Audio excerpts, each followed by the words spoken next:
सासू जी बोल के यहाँ पे मैंने सबूत दे दिया है कि ठीक है, सबको मतलब पता लग जाए कि हाँ दिया कल के दिन।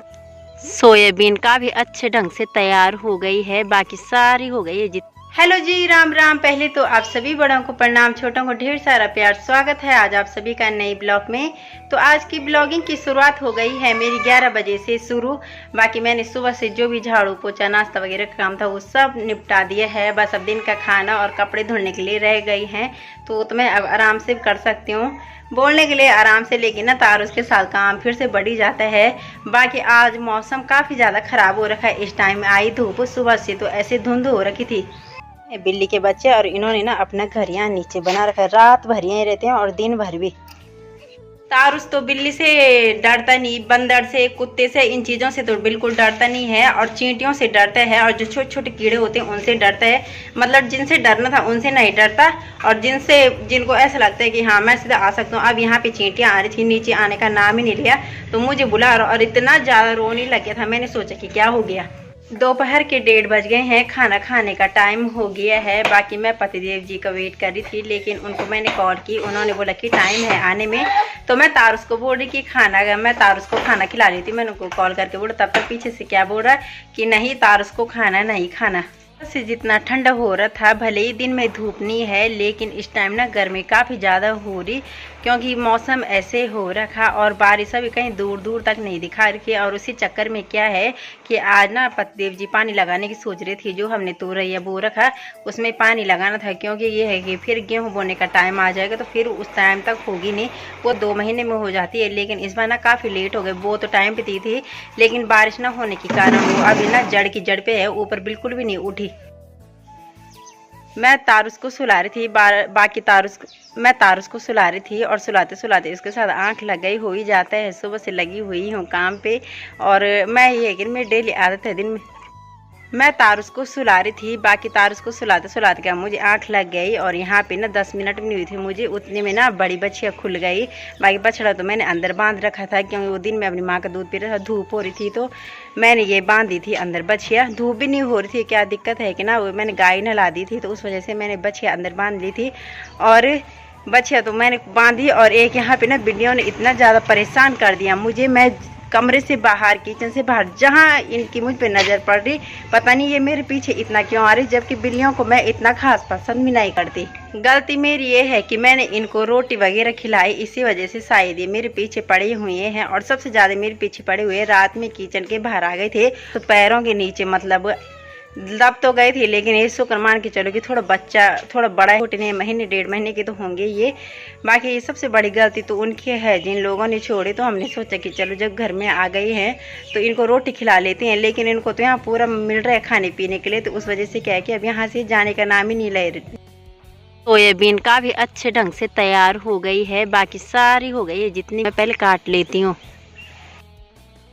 हमने सोचा चलो इस बार मक्की नहीं सही, सोयाबीन ही होगी, जो थोड़ा बहुत बोई थी उतनी हो गई थी। लेकिन यहाँ पे ना बंदर आए, और बंदरों ने देख रहे कितनी सुंदर हो रही थी, और ये कुछ खा खा के क्या कर दी। बिल्कुल मतलब सोयाबीन ना काफ़ी ज़्यादा स्वादिष्ट होते हैं। बंदर तो इनको बिल्कुल नहीं छोड़ते, बंदर क्या चिड़ियाँ भी नहीं छोड़ती।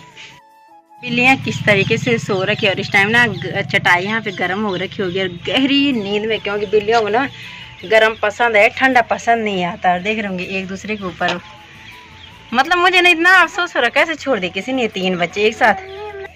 तारुस कौन सो रखा वहाँ पे? 3। आज शाम की चाय काफ़ी ज़्यादा लेट पी जा रही है, क्योंकि अब तक मैं काम पे लगी रही। सोयाबीन के साथ साथ मैंने घास भी काट लिया था। मैंने सोचा पता नहीं सासू जी आ जाते कि नहीं आते, बोल रहे थे आ जाने के लिए, लेकिन आएंगे फिर भी एक टाइम लग जाता है। तो शाम का टाइम हो गया, कब काटना था। और यहाँ पे ना तारुस और तारुस के पापा ने ना इतना हल्ला मचा रखा, और बिल्कुल अपने पापा को 1 मिनट छोड़ नहीं रहा। बाकी यहाँ पे ना हाँ जो तागर था, बचपन में कहते थे कि क्या बोलते थे उसका नाम, तितली बनाते थे, और यहाँ पे बोल ये मुर्गी का पंजा, और बना भी उसी टाइप का रखा। तो यहाँ पे तारुस का हाथ फंसा दिया। ताचू पापा ने क्या किया? हाथ फंसा दिया। बोल पापा जी खोल दो प्लीज। रात का टाइम हो गया है। बाकी सास जी और देवर जी अभी अभी आए तो मैंने उनके लिए भी चाय वगैरह पिला दी है। मैंने कहा क्या पता ठंड लग गई होगी सफ़र में, क्योंकि अब ठंडा भी हो गया है मौसम। तो बाकी अब इस टाइम तक तो ठंड नहीं है, लेकिन ना सुबह 3-4 बजे से काफ़ी ज़्यादा ओस गिरनी शुरू हो जाती है और उसके बाद क्या है 10-11 बजे तक सुबह के टाइम काफ़ी ज़्यादा ठंडा रहता है। तारुस तो आते बस अपनी दादी पे चिपक गया और बीच में बिल्कुल पूछ नहीं रहा था। बस उस दिन पूछ रहा था, जिस दिन गए क्या ये बोल रहा था कि दादी कहाँ गई, उसके बाद उसने पूछा भी नहीं। और जब से दादी आई तब से बड़की चिपक रखा, बिल्कुल छोड़ नहीं रहा। दादी को जाने दो, फिर से घूमी घूमी जाने दो दादी को।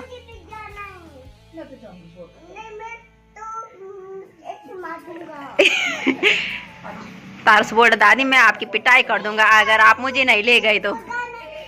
एक तो यहाँ पे ना बिल्लियों ने बहुत ज्यादा परेशान कर लिया है, बल्कि ये तो मेरे पीछे तो पग बहुत ही ज्यादा पता नहीं क्यों पड़ रहा है, जबकि मुझे बिल्लियां इतनी पसंद भी नहीं है। एक तो मैंने गलती ये कर दी ना कि इनको कुछ ना कुछ खाने के लिए दे दिया, शायद उसी वजह से बार बार मेरे पीछे आ रहे। और तारुस बस अपनी दादी को बोल के अब बिल्ली के साथ खेल लो, क्योंकि इसको पता है कि और तो कोई ले नहीं जाता, बस इसकी दादी ले जाती है बिल्लियों के पास, मतलब दूर से ऐसे खेलने के लिए। बिल्लियां वैसे भी बेकार ही होती है, हम ये नहीं बोलते कि बेकार, पर उनका ना यही डर है कि एक तो वो डायरेक्ट आ जाती है, डरती नहीं है, और उनके पंजे बहुत ही खतरनाक होते हैं। तारुस तो अपनी दादी को छोड़ नहीं रहा, तो सोच रही मैं ही निकाल लेती हूँ दूध। सासू जी को बढ़िया बहाना हो गया बैठने का, इन्होंने तो सोच लिया चलो पोते ने पकड़ दिया तो ठीक है, तो मैं सोची दूध निकाल लेती हूँ, बाकी साथ ही साथ गाय को अंदर बांध लेती हूँ, क्योंकि अब ठंडा भी लग गया है होने। और एक ना यहाँ पे 3 बिल्लियों में से ना एक बिल्ली इतनी ज्यादा ढीठ है ना, मतलब इसको मैंने अभी रोटी दी हुई सासू जी के पास है, रोटी खा ली और फिर भी अभी 3 बार किचन में घुस गए, पीछे से पता नहीं लग रहा, क्योंकि छोटी है ना, कब आ जा रही अंदर, पाँव के नीचे भी आ रही पता नहीं लग रहा। और 2 बेचारियों का ना कहीं पता नहीं लग रहा, आराम से खा पी के सो जाती है, फिर इधर उधर चली जाती है। और ये इतनी गंदी है ना, ढीठ है बिल्कुल, मतलब डरती नहीं है। तारुस ने मैंने अब तक सासू जी ने इसको भगा भगा के थका लिया, लेकिन ना थक हम गए, पर वो नहीं थकने का नाम ले रही। ससुर जी आए अभी घर में और तारुस ने आते क्या बोला कि दादी आप उठो और घूमी घूमी करने चलो, तो ससुर जी फिर एक बार घुमा के लाए। बाकी तारुस और तारुस की दादी भी आ गई। अब ताचू कहाँ गए थे आप? ताचू कहाँ गया था? ताचू कहाँ गया था? मैं तो मार्केट गई था। अच्छा, फिर घूमी घूमी करके आ जाते। हाँ, अभी क्यों आए वापस? 1 घंटे में आना था आपने, आराम से पूरा पौंटा माजरा घूम के। तो ये वाली पायल दी थी सासू जी ने मुझे करवा चौथ पे, बाकी ये उनकी अमानत अब वापस लौटाती हूँ, क्योंकि ये है ना जिसकी चीज़ है उसी को देनी चाहिए। बाकी बार त्योहार पे पहनने को मिल गए, काफ़ी अच्छे लगे। और एक तो ना मैंने इतने दिन पहनी है, 4-5 दिन हो गए, 5-6 दिन, और मेरे पाँव में ना जख्म से हो गए इसको पहन के, क्योंकि ना मुझसे ऐसी भारी पायल पहनी नहीं जाती बिल्कुल भी। तो कुछ इस तरीकों से है ये पायल, काफ़ी सुंदर लगती है, छम छम सी बजती है। बाकी घुंघरू तो इसमें यही वाली बजते हैं, लेकिन ना दिखने में काफ़ी अच्छी लगती है ये लो आपकी अमानत। तो ये सासू जी की अमानत मैंने दे दी है। सासू जी बोल कि यहाँ पे मैंने सबूत दे दिया है कि ठीक है, सबको मतलब पता लग जाए कि हाँ दिया, कल के दिन बोलने के लिए ना हो कि हाँ भाई मैंने दिया नहीं है ना। हाँ, यहाँ पे प्रूफ हो गया, सारी दुनिया देख रही है भाई, घर के भी नहीं देख रही, सारी दुनिया देख रही है। मुझे इतनी हंसी आ रही ना, जब से सास जी घर आए तारुस ने तो 1 मिनट अपनी दादी को छोड़ा नहीं, कभी इधर कभी उधर, कभी किचन में कभी कमरे में होता है। फिर बच्चों का 2 दिन घर में न रहे ना, तो फिर अपना अलग ही हो जाता है, लाड प्यार अलग ही मिलता है। बाकी तारुस तो इधर उधर कहीं जाता है नहीं, तो अपने घर में रहता है, तो उस वजह से क्या है ना, ये ज़्यादा अपनी दादी के साथ रहता है। दादाजी भी इसके इधर उधर रहते हैं बाहर। जब अगर अब इसके पापा आ जाएंगे तब तो फिर ना दादी ना माँ कुछ नहीं, फिर तो अपने पापा को 1 मिनट भी नहीं छोड़ता।